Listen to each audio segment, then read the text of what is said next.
¿Quieres aprender a solicitar el descuento del verano joven emitido por el gobierno de España? Que sepas que estás en el lugar adecuado. Te vamos a enseñar de los requisitos y cómo solicitarlo desde el ordenador. Vas a flipar, presta mucha atención, es muy sencillo, paso a paso. Bueno, lo primero de nada es que tienes que saber cuáles son los requisitos, que en este caso es tener entre 18 y 30 años. Lo segundo que tienes que tener es residencia en España, es decir, bueno, puedes tener la nacionalidad española, también puedes usar el NIE, en este caso si eres extranjero y estás trabajando en España, puedes utilizar tu NIE para solicitarlo. Es importante que te tengas que registrar 24 horas antes de coger tu ticket. Es decir, si por ejemplo yo viajo mañana a las 12 del mediodía, que creo que ahora mismo son las 9 de la noche del día de ahora, bueno, pues básicamente no podría ejecutar el descuento. Tienen que haber pasado 24 horas desde que lo solicitas. Esto es muy importante. Dicho esto, los descuentos que se aplican los veis en pantalla. En este caso los beneficios son 90% de descuento para trenes de media distancia, 50% de descuento para trenes Avant, un máximo de 30 euros por trayecto, y vemos la validez que es desde el 1 de julio hasta el 30 de septiembre, lo cual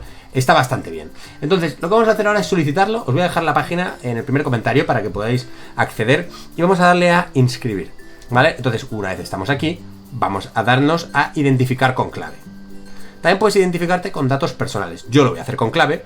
Dejé un videotutorial aquí arriba en las tarjetas donde básicamente enseñé a cómo utilizar clave, cómo meterla en tu teléfono móvil para poder loguearte en estas aplicaciones con tus credenciales, con tu DNI, etc. Merece la pena prestarle mucha atención y aprovechar, suscribirte y darle un like si te está sirviendo. Entonces, una vez te logueas con clave, que ya lo he hecho, aparecerán vuestros datos, obviamente en este caso censurados por privacidad, pero aparecerán vuestros datos con municipio, residencia, vuestros nombres. Tenéis que aceptar la política de privacidad y le dais a siguiente. Una le dais a siguiente, ponéis el correo electrónico, verificáis el correo electrónico y leéis todos los datos y le dais a confirmar. Vale, la solicitud está registrada, ahora tienen que verificarlo, pone usuario registrado correctamente. Tu código de verano es este, obviamente censurado por privacidad también, y te proporciona este código a la empresa operadora a la hora de adquirir billete para el descuento. Pondrán en marcha la venta de billetes para que vayan adoptando en sus sistemas. La fecha del registro es esta y voy a reenviar la notificación al correo para que me llegue perfectamente.